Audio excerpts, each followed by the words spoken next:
Welcome back, everyone, to another episode. Today, we are speaking with Andrew, and I'm excited about this conversation.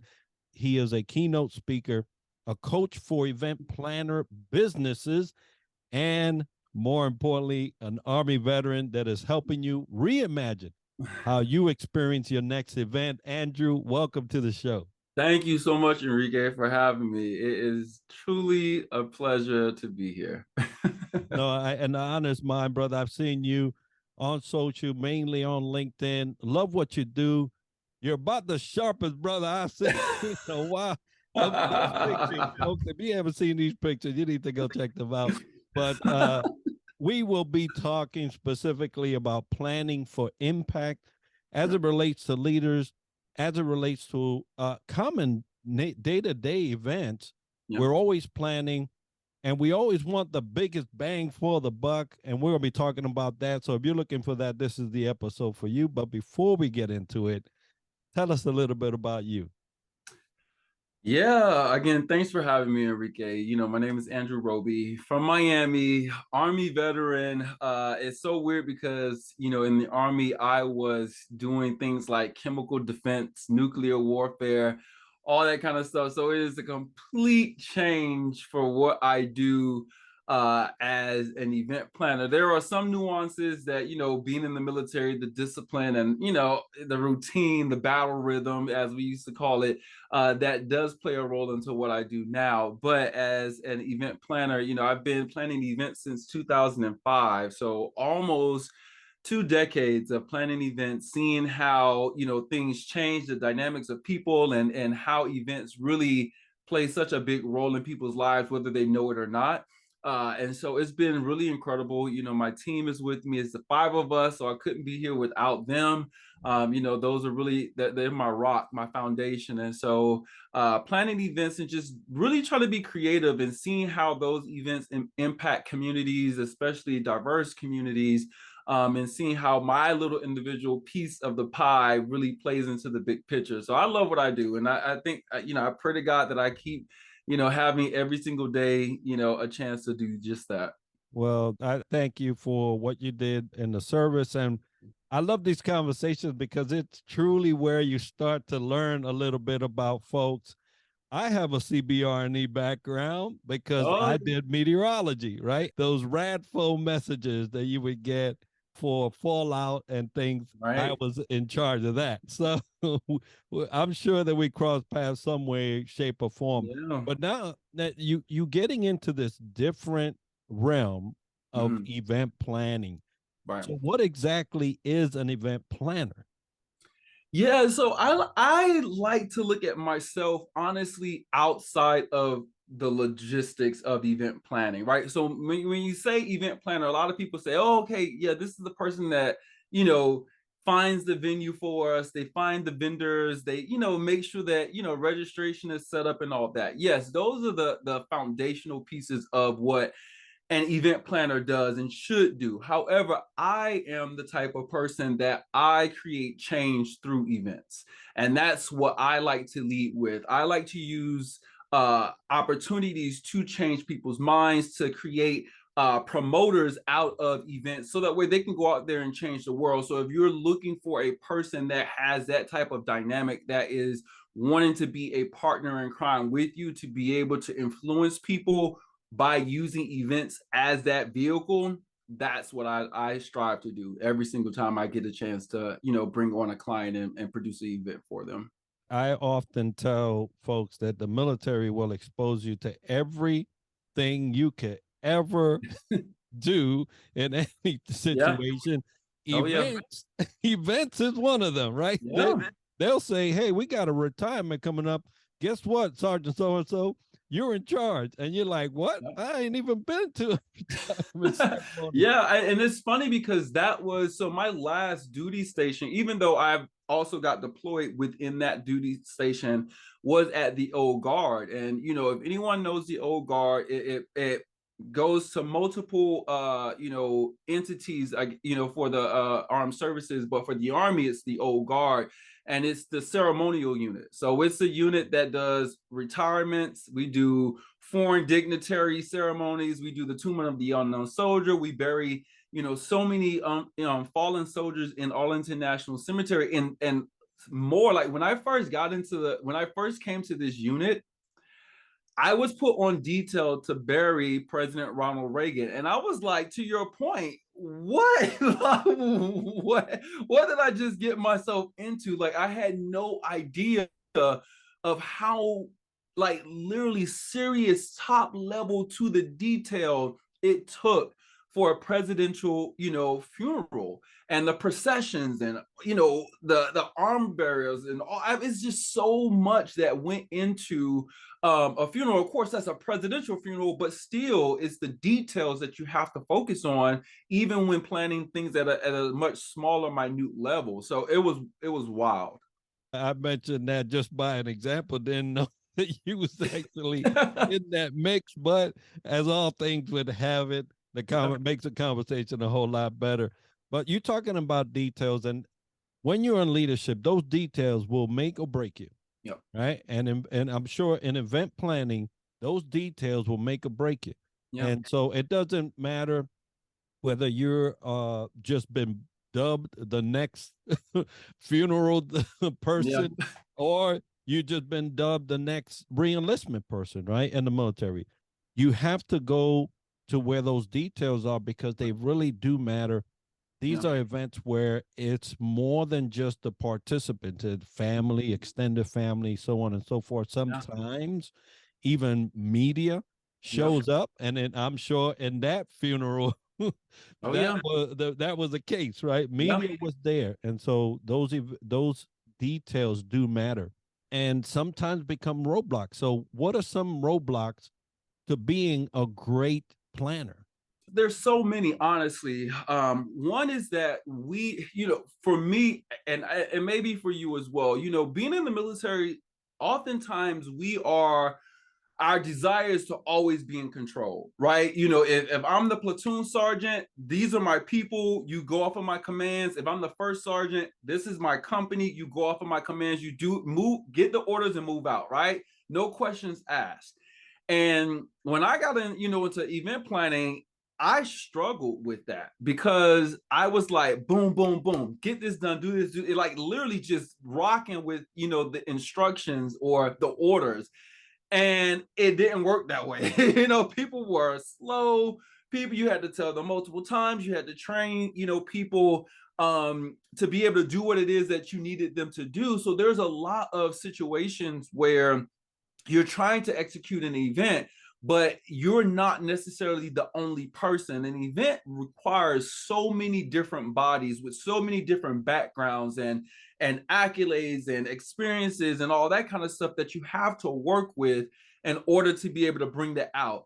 But the other thing is that events are so personal, and it takes interpersonal skills in order to, one, read the room, but also understand what your client is wanting you to do, even though they may not be able to articulate that the right way, right? And so trying to get their messaging and putting that into an event atmosphere, I feel like is really, that could be a whole degree if you wanted to, because it's an art to it, right? And the other thing is I think that one of the biggest things that we face is not using our imagination, not having the ability to really think outside of the box and think quick on our feet. Because if you know anything about events, they change at the drop of a dime, even on the day of the event. So you have to be, it's like, the military, that quick reactionary force. You have to be the QRF for your clients to make sure that everything that is supposed to happen happens, and the things that don't, you exercise that risk management, mitigate the situation, and move on as if nothing happened. So those things I feel like are some of the issues that I could run into, and many other people run into as well. So yeah. And communication is a roadblock that most of the time we always deal with in one way or another. It's funny how you portray that. I'm visualizing this, because I could see a platoon sergeant barking orders and everything getting done. but I could also see that platoon sergeant out of uniform into a community Yep. setting and being like, who is this guy? Right, right. It doesn't, But it's hard to pull you away. I think that the military is probably one of the entities that it's just like, because you live it. You know what I mean? You're in it every single day. And it's hard when you retire and or you get out, it's hard to remove that lifestyle from you. It's a behavioral thing. We do things, muscle training and muscle memory, right? It's so hard to get out of that. And so yeah, when you get into the civilian world, it's like this is not how we do it. So it's a total shell shock, when you're working with people who aren't in the military. so having said that, leaders do have some challenges. Yeah. These roadblocks show up in one way or another. But what do leaders need to consider when planning? Because we're actually talking about planning for impact. A lot of leaders want to make an impact, but they Right. fail to plan and they fail to consider these things. I think the biggest thing is focusing on what the impact is. A lot of times when we are trying to plan an event or do something, just a life event, we always want to look at the logistical things of it. Like, oh, I got to get a venue. Oh, I got to get food and beverage. Oh, I got to get this. I got to do that. I got to make sure my mom's invited. Got to make sure this person's invited and all that. But we don't have a strategy around the impact, the end state of what that event is supposed to be. And I think that there's so many levels to that. It's behavioral, how you want people to behave, how you want people to experience that event, how you want to transform possibly how they think about a particular topic, when they leave that event. So whenever you're planning that, focus on the impact, focus on that end goal, and then reverse plan everything else. If I want to create something that is going to spark creativity and imagination, I may not want to go and host this event in probably like a hotel unless that hotel is visually striking. Perhaps the better venue is a great new museum that just launched in a city that is really creative and captivating and is going to cause people to really look and see and be in a new environment and be more receptive to what it is that you have. So, planning in that aspect really helps to be able to produce something that you're going to be proud of versus it's falling short, because we, as the person organizing the event, the host of the event, or even the event planner and the team, have really high expectations of what we want the event to be. And we spend all these months and sometimes years planning for these big events, but it falls short because of the audience not being at the center of attention when you're planning this. We have to remove ourselves from that planning phase and say, what is the attendee really going to get out of this? How are they going to be influenced? And then work, to make sure that that actually happens. Yeah, we're going to be talking about creativity not too long from now, because I do know it has a huge impact in what you're trying to do. Yeah. There's a Yeah. lot of leaders that are charged with planning something or another, Yeah. and do not know what's available to them as a resource. So, what resources are there to help us become better planners? There's a lot of resources, honestly, and a lot of resources that you may not necessarily have to pay to do. So in every city, you have a tourism, department of some sort.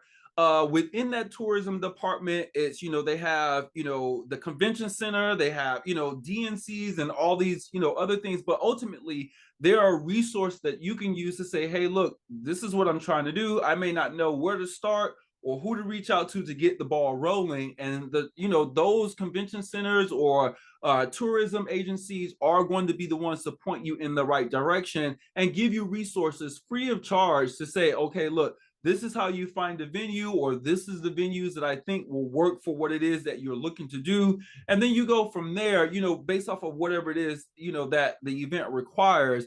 But also, I mean, so many of us event professionals are out there that have tons of resources that we are willing to give out, just share with you and let what are like our favorite places to do something, or what's the best event technology, who's the best caterer, who's the best graphic.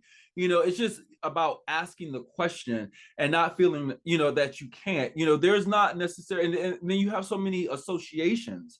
You have Meeting Planners International, you have, which is MPI, you have ILEA, which is an International Live Event Association. There's so many different types of event associations that are out there that are full of people that can help you. All you have to do is Google, event associations, figure out who the point of contact is there, pick up the phone or draft the email and ask for that type of help. And it comes to you. Like, I don't think that no matter where you're at in this world that you couldn't, be able to reach out to an event association globally and they can point you in the right direction of where you have to go. The ultimate thing is, don't feel as if you have to do it by yourself, right? Because these professionals are there, they have years of experience. And again, it goes back to the impact that you want to create. And the best way to have that impact is have, seasoned eyes on what it is that you're trying to do to be your guide and help you through that. I love that. And you Yeah. mentioned, point of contacts. Folks, if we know anything in leadership, if you don't have a big network of folks that you know in certain positions or doing certain things, you're gonna lose out. Yeah. And in event planning, I don't do events. I was that guy dubbed, hey, you got the re-enlistment, hey, you got the retirement. And I just made it happen. Yeah. But there was no real creativity applied to that. We talk about creativity now. Leaders require some type of level of creativity. You can have an event and it can just go all just perfectly fine. Yeah. And it will be forgotten tomorrow. Or you can have an event like Andrew puts on and you'll be talking about this thing for a while. So what level or what role does creativity have in planning events and ensuring that these things are impactful? It really is such a vital part of the planning process. You just think about it. When you walk down the street and you see someone who is well dressed, or you see someone wearing something that catches your eye, you instantly are drawn to that person. Out of a crowd of people, you're instantly drawn to that person because they're doing something that is very unique. They're being creative in how they dress, right? And I think that applies to a lot of other things. We are very physical and we're very eye oriented people. We're seeing. We have to see to believe in some cases. And I think that when we are creative, we're looking for ways that is going to be eye catching in that sense. What about our event is going to give someone an aha moment? What about this event is going to captivate them that they say, you know what, I've been to similar events, but none of those events have done what it is that you're doing. And creativity does not have to be multi-million-dollar options. They don't have to be those big, concepts. Creativity could be as simple as, what type of invitation or how the invitation is created when you're sending someone an invitation to come to your event. What type of messaging or the context that you're putting into that email to invite somebody to come to your event. But it can be as big as like Gary Vee, when he did his conference last year, he put a Ferris wheel in the middle of a building. You know what I mean? Those are different ways to be creative, but you really have to do the research and say, you know what has been done before, and move away from that. As long as you can identify the things that you've done already in the past, or if it's a new event and you look around and look at the market and see what the market has been doing time and time again and do the complete opposite of that, that is going to be the thing that catches people's attention. Because oftentimes our attendees, when they attend an event, they're going to multiple events, and sometimes those events are similar in nature to yours. And so the things that are going to stand out the most to them are the things that everybody else is not doing or fearful of doing that you're learning to do really, really well. And so when you do that, you give them that aha moment, you give them that enlightenment, you give them that sense of surprise, even if it's a small thing that you're doing, but it's something different from everybody else. So focusing on what you can do different and how to really create that magical moment in your event is going to be a game changer every single time. Yeah, put a stamp on somebody's timeline, right? Yeah. Let them remember that event like forever. Yeah. And truly, that's where the benefit of impact really is. And if you're a leader and you're trying to do an event, maybe it's not part of your job description, but guess what? Sometimes you have to do it. Yeah. At least provide some guidance in the creativity. Oh And yeah. if you lack it, know that you have to get out of the way and let somebody else do that for them. And Andrew, you make events. I see the pictures. I see some of the videos. It's just like mind blowing at times what you have been able to do with an empty space. And then I'm like, what? Hold up. He didn't invite me. I ain't get to go with it. But but it's just such a great thing to see your mind actually revealed in a room. And Mm, it's just amazing. So kudos to you on thank that. you. Thank you. So let's talk about what you have coming up and how people can get a hold of you to sponsor, to host their events.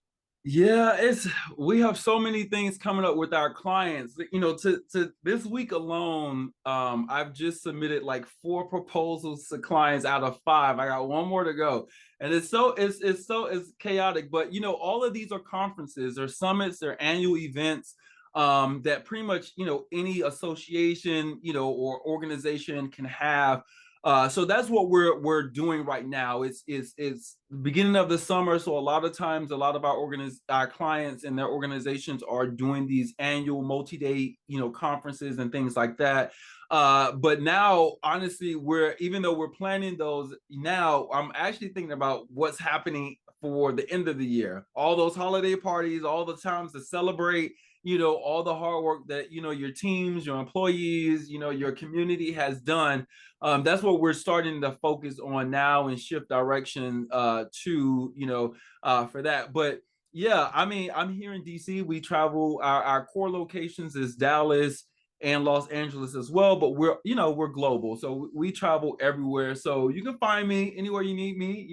Andrew Roby Events, of course, is the name, website, LinkedIn, Instagram, TikTok. We try to be everywhere. Well, folks, we're going to make sure that all those links and ways to get a hold of Andrew and his services are available to you with the podcast. And I just want to congratulate you on what you've done post service. I always love seeing veterans get out there and getting and making their own trek in the world. And you have certainly done that. Folks, today's episode is sponsored by Fantail Services and Superpass, which are powering our website and app, Southern Sweet and Sassy Coffee, and Harchester, London. If you've enjoyed this episode and learned something interesting about the topic covered today, make sure to subscribe and let us know by leaving a comment right now. And we're always looking for new ideas and guests that we can add to our show. So if you know someone or have a topic that you would like featured on the podcast, or want to sponsor our show, we'd love to hear about it by emailing us at triadleadershipsolutions@gmail.com. And be sure to tune in next week for another episode where we dissect leadership from another angle. And as we like to end the show, success to you.